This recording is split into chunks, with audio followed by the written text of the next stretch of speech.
Good afternoon. If I could please have your attention. We are going to get started here. My name is Julie Granger. I'm the Vice President of the Metropolitan Milwaukee Association of Commerce and its World Trade Association. And on behalf of our members, I hope you're having a great conference and welcome to lunch.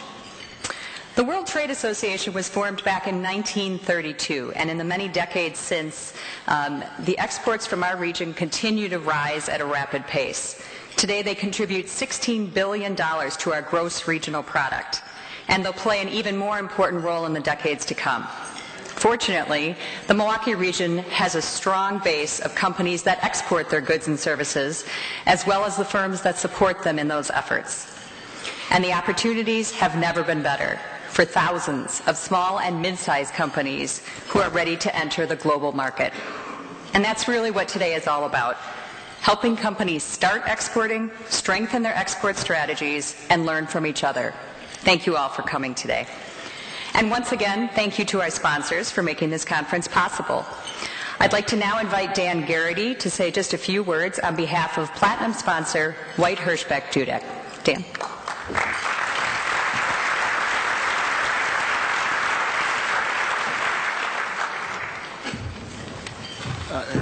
Good afternoon, everyone. I'm Dan Garrity. I'm a shareholder with White Hirschbeck Dudek, a law firm in town. I do a lot of international work. I've practiced in international a long time. I won't say how long, but I checked last night, and it's exports have increased 6 times over since I started practicing, so pretty long time. But we're honored to be able to sponsor this event. We've sponsored it in the past. We hope to continue to sponsor it. We think it's a great event for Milwaukee and for Wisconsin, for providing the opportunity for people to get together and learn about international trade and have an opportunity to network with one another. Just a couple things about White Hirschbeck. We're committed to international because our clients are. We're a full-service firm. We're based in Milwaukee. We like to think of ourselves as a local firm with a global reach. We have a lot of partners throughout the world that we're able to we've developed a lot of relationships with, and we're able to kind of have boots on the ground, if you will, in China, Canada, England, all sorts of countries. So there's more information about our firm. I don't want to spend too much time because I know lunch is waiting, and more esteemed speakers such as the governor is here to talk to you. But thank you for letting us be part of this, and enjoy the rest of your day. Thank you.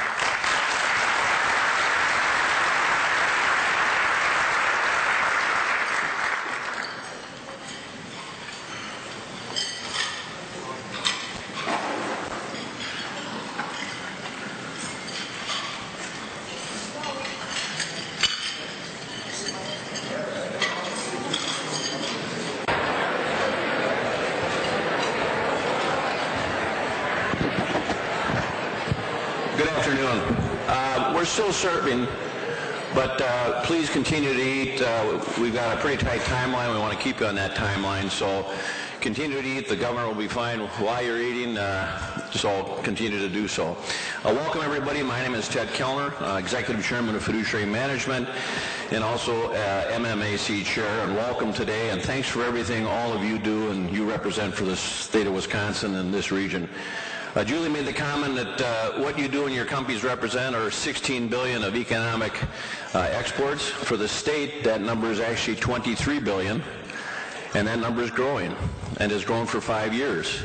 Agricultural imports were up last year, 13.5%, and they too are growing, and they've been up for 5 years. This doesn't just happen. It happens because of companies like yours, but it also happens because of policies that are being put in place in this state to grow this state. So our political leaders have done a terrific job, and the person I'm going to introduce has done an especially terrific job. Scott Walker has been our governor for 5 years, elected 3 times, and has done a magnificent job of championing the state of Wisconsin. Jobs in this state are growing. Unemployment is down now to below the national average, and it's due to the policies and things that have been put in place by our governor and my good friend Scott Walker. So please join me in welcoming Governor Scott Walker. I'll jump down. I don't have to go down. Well, thanks, Ted. And thank you all for coming. It's an honor to be here today. And I'm just going to speak literally for just a few moments because I want to give the awards out to our award winners and to congratulate all those who've been involved, big, small, anywhere in between, in terms of exports in the global market across this great planet. As Ted mentioned, we're pleased. It's actually $23.43 billion, just to count all the way down. And that's good because that's important to remember because that's an all-time record. That's the highest Wisconsin exports have ever been, and that's because of many of you here in this room and many others like you across the country. So across the state, give yourself a hand.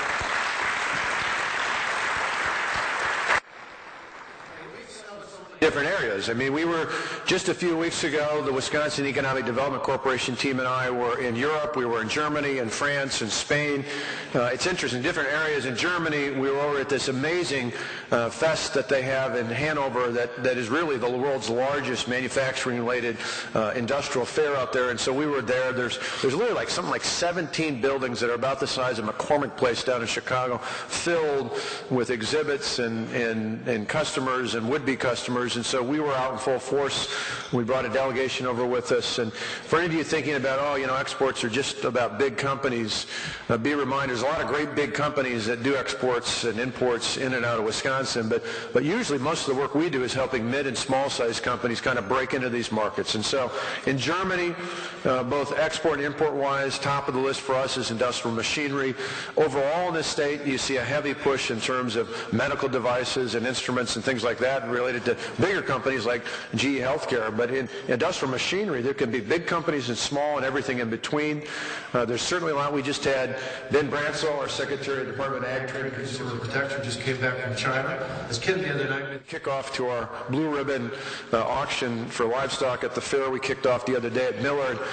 You said he was just back. I said, wait a minute, Ben, I gave you a one-way ticket to China on your back. But we know when it comes to agriculture, we continue to grow when it comes to ag-based exports in this state. It's a big part of our state's economy. It's a growing part. It's tremendously important. And you think in places like China and India where there's a tremendous need for protein, there's a growing population around the world, and particularly in areas that need to be fully developed. And the ag and ag-related services and food and capacity that we have for food and beverage is a big part of that here. And it's a full spectrum. In fact, we were there a few years ago. We went over to the Shanghai dairy and saw not only the need when it comes to exports, but even things like the byproduct of ethanol. DDGs are used for feed in Shanghai at the dairy there as well. So there's all sorts of things. A couple months before that, we were in the United Kingdom, in London, meeting with folks talking about foreign direct investments, and not only with exports, but making investments here in Wisconsin. We actually saw a site where the Aaron's company has an investment in the United Kingdom. We're going to be in about a month in Canada. You look at our list, exports are up overall from last year over year, the highest they've ever been. We've got a tremendous diversity when it comes to countries we do business with, we trade with and partner with. Certainly at the top of that list is where we're going to be next month in Canada for the Council of Great Lakes Governors. We're going to tie into that a little bit of a trade mission as well. But Canada, by far, we're blessed, and we know it right here, the Port of Milwaukee. And you think of the Great Lakes and the interconnection there. We've got a tremendous transportation system, be it by water, by air, by road or rail. We've got a great opportunity to get product to and from market, and through the Great Lakes, through the great ports that we have here in the state of Wisconsin. It's a great access point around the world, but particularly to Canada. In Mexico, we've been working with the Mexican government in terms of another consul general office here in Wisconsin, right here in Milwaukee, another opportunity to help out with trade. Certainly China continues to be a growing market for us, as I mentioned, just having one of our cabinet secretaries back, and for us and our team having made several visits there. You think about Japan and the economy coming back. Last time I was in Tokyo, they literally had just gotten word about the Olympics, and so they're excited to show that after what happened a few years ago in 2011, the Japanese economy is back, and they're excited going forward. The list goes on and on and on. You think of others in our top 10, from the United Kingdom to Germany to France to South Korea to Australia, increasing markets in Brazil and Chile. There's great opportunities for us all around the world. And we're excited about rewarding today some of the top performers in this state in terms of companies that have really broken through in that regard. And that's why we're excited here today to be here. And I would just add that it's just kind of to wrap this all together. Ted mentioned this, but exports help us grow the economy here in Wisconsin. They help us grow the economy around the world. A lot of talk these days. I literally was on the phone with Congressman Paul Ryan on the way in. Was mentioning that when I was over in Hanover, I gave a speech about TTIP, which is the trade partnership we're trying to do with our partners on the other side of the Atlantic in terms of Europe, many of whom are in our top 10. You think of Germany and France, you think of others throughout that area, you think of the United Kingdom. Great opportunities for us. I think it'd be a lot easier if we had a clear partnership, much like we do with Canada and Mexico, that clearly distinguishes that we're good trading partners with those European countries. On the other side of the world, you think about TPP and you think about our trading partners along the Pacific. Again, a tremendous opportunity to open up fair and free and open opportunities for trade around the world, opportunities that will help put more people to work, to raise the number of jobs and the type of wages that we have here in the state of Wisconsin, because we have the capacity, we have the workforce that can compete with anybody in the world. We just need a level and fair playing field. And so I would encourage you to encourage folks that you know in Congress and others to say that free and open trade is a good thing. It's good for jobs, it's good for wages, it's good for Wisconsin, it's good for America. And just as we pushed it when we've been in other places around the world, we're going to continue to push it here. It's part of the reason why, as you look at exports going up, why we're pleased, as Ted mentioned, to say that unemployment now is down to 4.6%. Put that in perspective. Back at the beginning of 2010, literally January of 2010, the unemployment rate was 9.2%. The month before we took office, it was 8.1%. It's now down to 4.6% and continues to go down. At the same time, unlike some of the debate nationally, we have one of the highest, one of the best labor participation rates in the entire country, 68.4%. That means more than 2/3 of our people are working. So that's important, because sometimes when you see talk about the national rate going down, it's 5.5% now, it's because the labor participation rate, or at least in part, some of it's good news, but some of it's also because the labor participation rate nationally is about 62.7%. Well, not about, it is 62.7%. And that's one of the lowest levels we've had since the 1970s. And so Wisconsin, there was a great column yesterday by an economist from the University of Wisconsin in Madison that pointed out how much better the state's economy is than the nation's, and how we continue to grow as we see more people in the workforce, lower unemployment rates. Exports and imports in and out of the state are going to be another key element, that continuing to see that grow, so that next year we can say we're well over $23.5 billion as we go forward. That will help the state grow. That will help our neighbors find better jobs. That will help raise the wages. That will improve your businesses. That will help the state and this country go going forward. So we're excited to be here today to thank all of you for being a part of Exports. And now I'm going to ask Katie, why don't you come on up and we'll do the award winners. And thank you all for joining us here this afternoon.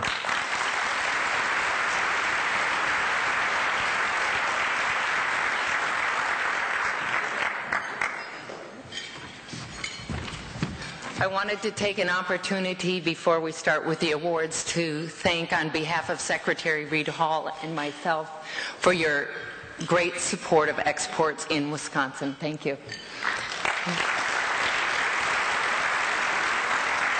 So I'd also like to thank the entire WEDC teams that have supported this particular award.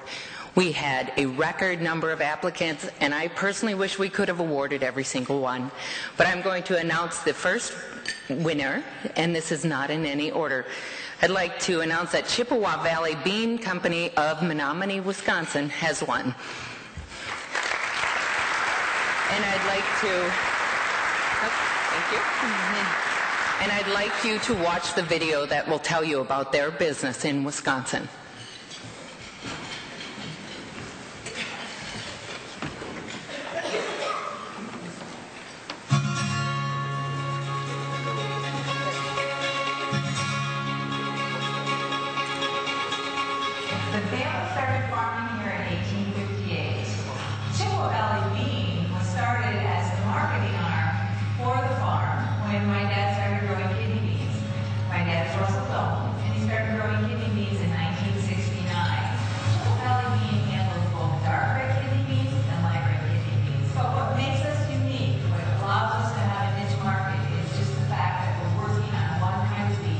Kidney bean that needs extreme quality to work in the canning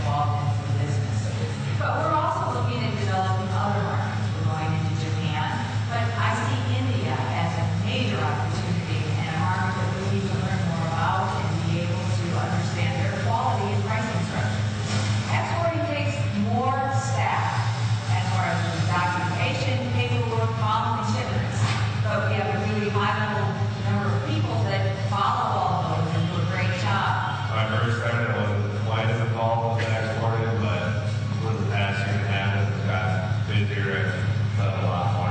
We have expanded our direct employment because of export. We're also looking at expanding our plan. In our 5-year plan, as we move forward, we're excited about great opportunities. Let's have a big round of applause for Chippewa Valley Bean Company. Thank you. Our next winner is Gamber Johnson of Stevens Point, Wisconsin, and they are an Export Tech graduate. Let's please watch the video to see the information about their company.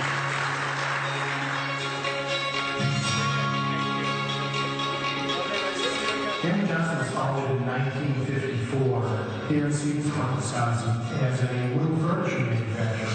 Eventually that evolved into mounting police radios and docking stations for those radios, and then eventually evolved into the equipment we make today, which is docking stations for computers and other mounting equipment. Gamber Johnson got started in exporting like most companies do. You get orders from different countries. Canada has always been a large export market because they drive the same kinds of vehicles, but other expansion has really largely been really coincidental until we started and developed a systematic approach to the Export Tech program, which began in 2012. What it did was it made us think exporting from a strategic standpoint, and the output of that was we came back from that program and we said export is going to be the pillar that will help us to grow and expand into these markets.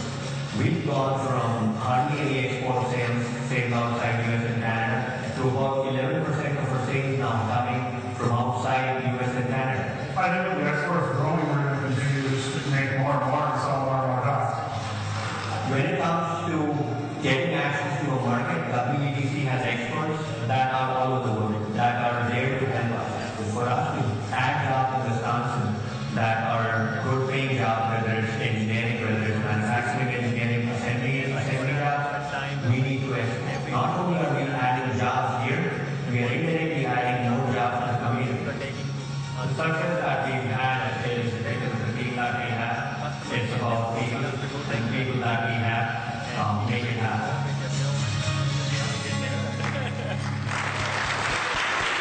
Thank you, Gamber Johnson.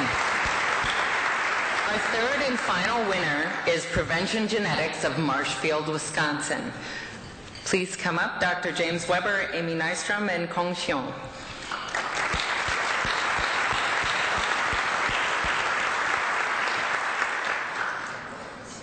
And let's watch the video.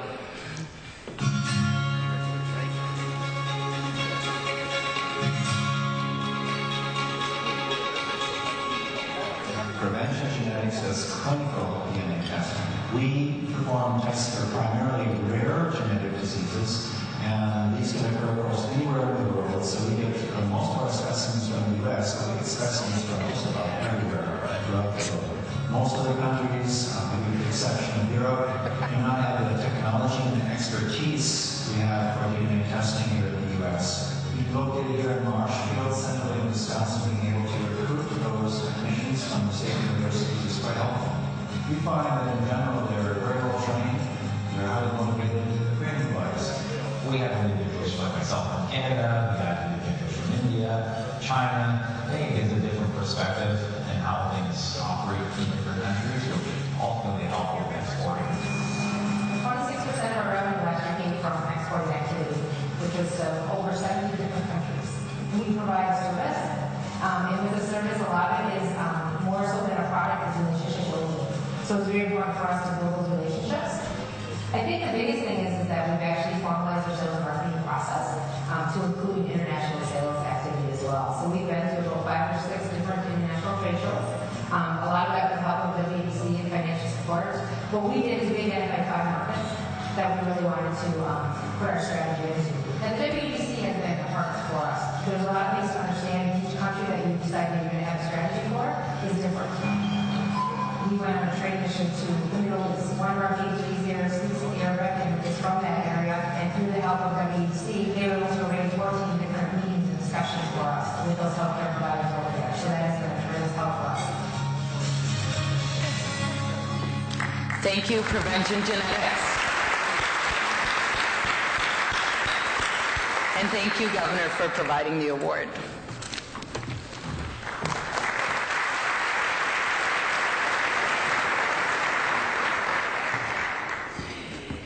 What a deserving group of award recipients.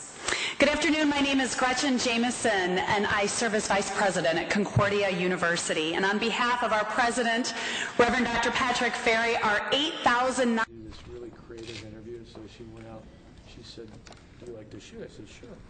So in between stops yesterday, I went over at Warren Valley and just shot sporting clays. But in between two of the stations, they put a little... Yeah, on the end of my barrel. Yeah. Really looking cool. At me while I was shooting, so I'm thinking, that's interesting. I'm glad I could shot both the clays, otherwise I would have given it away by the look in my face. But after I cracked the barrel, so I said, now that's the ultimate selfie stick right there. But you didn't actually buy a selfie stick. No. No, as who was it? Megyn Kelly told me she had a picture of me and Alex in the White House the night all the governors were there, and that was her example of why elected officials should not take selfies. Like, thank you. It's true, actually. As I looked at him, like, what can you do? They're really never quite that good. But anyway, I'll say a couple things, and then you guys can fire away. Obviously, here today to celebrate Wisconsin's impact on the global market. We now exceed, this past year, $23.43 billion worth of exports from Wisconsin to places all around the world. That's the highest Wisconsin's ever been. That's obviously an increase from year over year, the highest we've ever been total. And so that's something we're looking to build off of going forward. As I mentioned, it's something that we really wanted to put our strategy into. A lot of that with help of the WEDC and financial. So we've been to about 5 or 6 different international trade shows to include international sales activity as well. The biggest thing is that we've actually formalized our sales and marketing process. We want for us to build those relationships. I think that more so than a product is relationship building. So it's very service. And with the service, a lot of it is... She said, do you like to shoot? I said, sure. So I do this really creative interview, so she went out. Reverend Dr. Patrick Ferry, our 8,000 Concordia University. And on behalf of our President, Gretchen Jameson, and I serve as Vice President at award recipients. Good afternoon, my name is... What a deserving group of...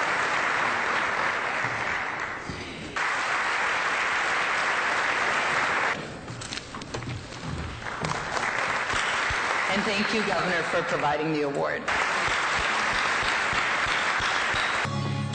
Thank you, Prevention Genetics. With those healthcare providers over there. So that is going to help. They were able to arrange 14 different meetings and discussions. It's from that area, and through the help of WEDC to the Middle East. One of our PhDs here is different. We went on a training to understand each country that you decide that you're going to have a strategy for. And WEDC has been a partner for us. There's a lot of things. But after I cracked the barrel, so I didn't both the clays, otherwise I would have given it away by the look in my face. One priority now is working with the members of the legislature, both in the Finance Committee, eventually the full legislature, in terms of making sure that our K-12 schools are made whole. We put them back to where their base was, but of course 2 years ago in the last budget they had an additional amount added on top of that.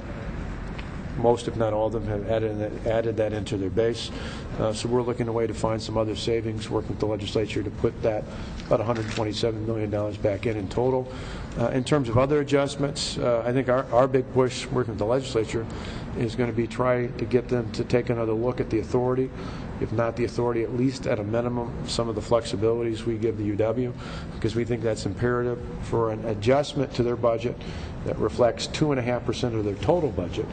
We think that's manageable if given the right flexibilities, particularly with our long-term goal that they would be, going forward, have a block grant that was adjusted by the CPI, and that's more than enough that they can adjust to, particularly in the short term with the funds that they have available in surplus in their UW accounts. The Democrats had suggested freezing the manufacturing and ag tax credit as a means of potentially providing some revenue for the UW system. Are you open to that at all?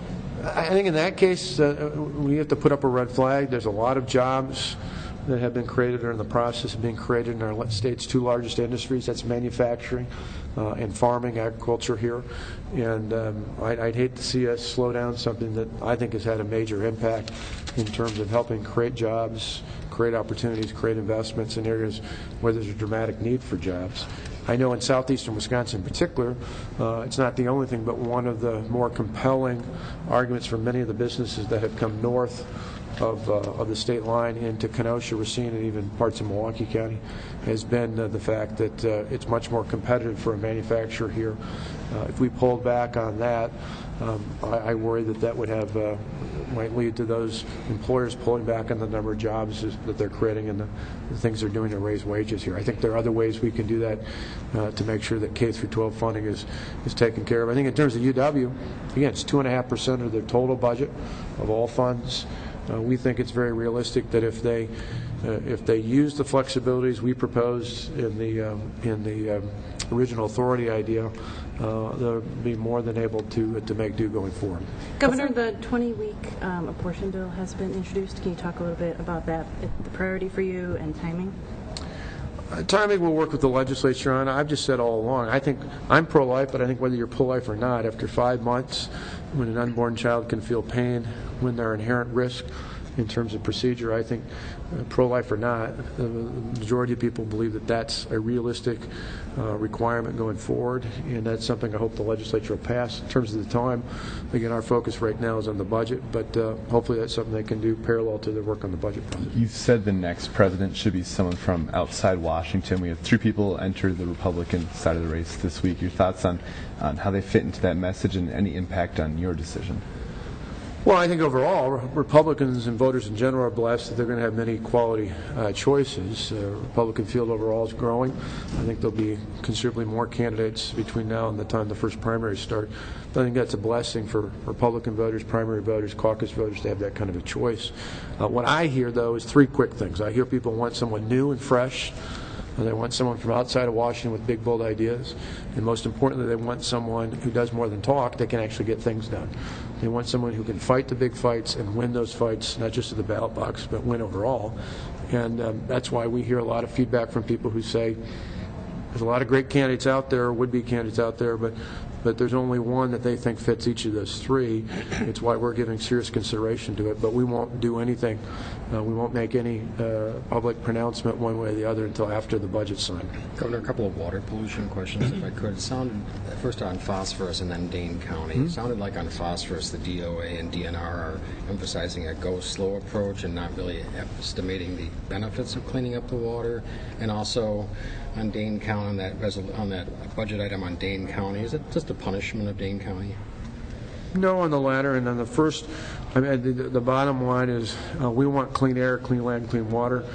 Phosphorus is an issue that far, far predates me and this administration. And one, there's got to be a balance. We have heard for years from local governments that felt like the previous rules put in place were next to impossible for them to comply with. We're trying to do it in a reasonable way where it's the state and the locals. In many ways, as Congressman Reed Ribble and others have pushed, the federal government having a role in fighting phosphorus levels. It's a concern around the country. Thankfully, our water levels are much better, our water conditions, I'd say, are much better than other parts around the country, but we want to continue to improve them, and we're going to find a way to balance that. Governor, you're going to Israel. Can you talk a little bit about whether you'll meet with the Prime Minister and who will be attending with you? Really, for us, for the latter part, it's an educational trip, so that's why we're not doing, it's not a photo op, we're not bringing donors, we're really just bringing staff and people who worked with us on national security, foreign policy issues, both of my staff and some informal advisors, but we're not bringing, political folks in terms of donors or active supporters. We'll talk to them after the trip, certainly, about it. It's one where we thought it was important to go there to talk. Ideally, at least we're on prepared to talk with Prime Minister Netanyahu, but obviously finally got to what appears to be a consensus for a coalition government now, but we know things can be a little bit fluid. But our expectation is we'll be meeting with him, with other officials there, and with just others, not just in the elected position and appointed position, but others who have unique relationships to the United States and are vital interest more than anything to just reaffirm that Israel is an ally, and we want to treat them as such. Do you think the Bucks owners should put more money in toward the arena project? Well, I think $250 million obviously is one of the bigger amounts that we've seen between the two owners and the former owner, Senator Cole. Certainly, I think that's helped from the very get-go. Their willingness to make that kind of a sizable contribution. Obviously, if they gave more, it'd be easier. But I don't know. I don't know right now from what I've heard in the Capitol. And we meet every week with the legislative leadership. Obviously, as you all reported, I brought together the legislative leadership, members of both chambers last week, along with the mayor and the county executive, to talk about what the next steps are. I think what I really hear is less about the ownership and more about the city and the county making a meaningful contribution if lawmakers are going to sign off on support from the state. Remember, our goal, my goal along with the idea we put on the table and whatever variation of that comes forward, is while it's nice to have an arena for the city, it's nice for the Bucks. In the end, this is really about protecting the financial interests of the state of Wisconsin. The one thing that's important for people to know more than anything is that if nothing happens, that's not a neutral position. If nothing happens, the NBA Board of Governors have made it clear that by 2017, if nothing's happening, they're going to move the Bucks outside of the state of Wisconsin to some other community in some other state, and that means the state's going to have a sizable hole in the budget going forward from the money that's currently and would be collected from NBA player salaries. So to me, it just makes more sense that we protect that revenue stream in a way that, in addition, provides value to not just the Bucks, the team, but more importantly to this community. And I think we can get there. I think we can get to a way that overall provides a bigger net win to the taxpayers of Wisconsin than any cost that would be incurred in it. But part of it's going to require the city and the county playing a meaningful role. What that is part of the process of bringing people together. And we've had some staff follow-ups to try and get to it. My guess is it won't be this week, but it'll be in the next couple weeks. And it's something that, as I mentioned yesterday, we really need to take care of the issues related to K-12 funding and a few other tweaks in the budget before I think we can get to a final deal, at least with the legislature, in terms of an arena. With the budget being a priority, have you or your office expressed that to the Bucks at all, that this is something that might need to wait for a little bit? Oh, people involved in this from the legislature, the city, the county, as well as the Bucks, the Chamber of Commerce. My team, our office, our administration has been in contact with them on a weekly, sometimes on a multiple day, or a daily process, sometimes multiple times a day. So we've been able to manage discussions about the arena, discussions about the budget, discussions about other legislative matters. That's just part of the process of governing. But I think they understand completely that we've got a budget to deal with, and that if this is going to be part of that process, our number one priority is making sure that schools are whole. And I think once we get to that, it'll make the other issues. Republican leaders we're talking about a vehicle fee increase of like $25 to $35 up from $75, so that's a pretty sizable increase. Do you support that? Well, I've said throughout the campaign two things. One, I said to me, I don't support revenue increases that are offset by decreases elsewhere. So if it was, specifically when they ask about a gas tax, I said I wouldn't support a gas tax increase unless taxes were lowered somewhere else. Obviously, with where revenues are at, I don't see any possibility of a sizable tax decrease in terms of a sales or income tax cut. So I made it clear about gas taxes, as well as I've said many times before, that to me a vehicle registration fee, unlike an individual fee for say something like someone being pulled over for something, a fee being attached to that. If it's a vehicle registration fee, you have no choice. If you want to drive, you have to pay it. And to me, if you don't have a choice, it's a tax. And so unless it's offset somewhere else, which I don't see any realistic path to that, to me, I think adding new revenues, whether it's in a gas tax or a vehicle registration fee, goes at odds with what I said during the campaign. That's all we have time for. Thanks, guys. Educational approval board. There was a school that just closed today, one of the for-profit schools. There are several hundred students who are out, have lost their tuition. Are you still committed to eliminating the educational approval board and the money that goes along with that to reimburse students for these kind of situations? Well, again, in those cases, we would use, just like with any other entity in the state, the laws in terms of, just like with any other business, being able to use that. As you can tell, with or without a board, there's still the possibility an entity like that might close down. We think the process you would use for any other business is an appropriate one there. A bill passed out of an assembly committee the other day to change what people can buy with food stamps. Grocers are saying that if that's approved by both the state and federal governments, it would cost millions of dollars they'd be looking at the state to reimburse them for. What's your position on that? Certainly look at it. Part of our review is what the federal government would do. What I've tried to do in this budget process, though, is look more specifically at what we can do in terms of things like food stamps as well as other areas of public assistance as it relates to drug testing. And the reason I did that, actually just talked to a guy at lunch who was a recovering addict who actually said he's fully supported that. He works with the transportation company, and he said he has a hard time finding drivers who know basic employability skills, who are willing to be a truck driver and who can pass a drug test. So what we've tried to do is not punitive, it's really trying to get people into the workforce. So our focus is really on ways that we can help people get into the workforce, and it's moving people off of government dependence, whether it's on food stamps, Medicaid, unemployment, find ways to get them the skills and to make sure they're clean of drugs. If they're not, we put money in the budget to give them access to rehabilitative services, because our ultimate goal is to get more people to work. Thanks, guys. Would you leave that Dane County water thing in the budget? I mean, it was added late, not much debate. Sure, I'll look at it. Thank you.